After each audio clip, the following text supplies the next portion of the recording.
আবার একটি নতুন গল্প নিয়ে হাজির হয়েছি। বড় ইনসান ছোট ইনসানের গল্প। কম বেশি সকলের এই গল্প শোনা থাকলেও থাকতে পারে। তো বন্যেরা বনে সুন্দর। সেই সময় একটি বাঘ তার বাচ্চাদেরকে নিয়ে বনে রাজত্ব করত এবং ওখানে কিছু কাঠুরিয়া কাঠ কেটে বিক্রি করে তাদের জীবনযাপন করত।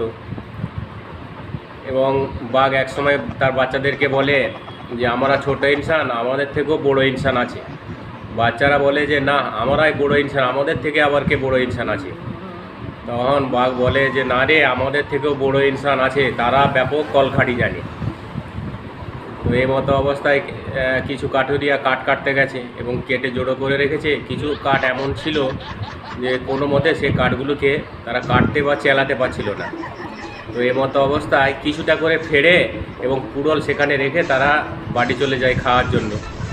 এবং সে সময় বাঘের বাচ্চারা ওখানে খেলাধুলো করছিল এবং বাঘ বলে যে ওইখানে তোরা খেলিস না, বড় ইনসান কি কলকাঠি করে গেছে বলা যাবে না, বিপদ হলেও হতে পারে। ওরা হ্যাঁ, আমাদেরকে আবার বিপদ। কাঠের উপর খেলতে খেলতে একটি যে কাঠ ওই ফাড়া ছিল, মাঝখানটা চিরা ছিল এবং কুড়োলটা ছিল, এবং বাঘের বাচ্চা লাড়তে লাড়তে লাড়তে এবং কুড়োলটি উঠে যায়।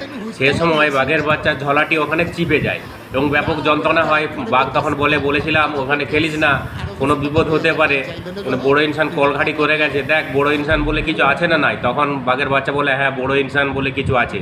আমার বলার এটাই উদ্দেশ্য, সবসময় গায়ের জোরে কিছু হয় না, কিছু কিছু সময় আছে বুদ্ধি খাটিয়েও করতে হয়। যাই হোক, এই গল্প আপনাদের কেমন লাগলো কমেন্টের মাধ্যমে জানাবেন এবং আমার ফেসবুক পেজটি ফলো করবেন। ধন্যবাদ।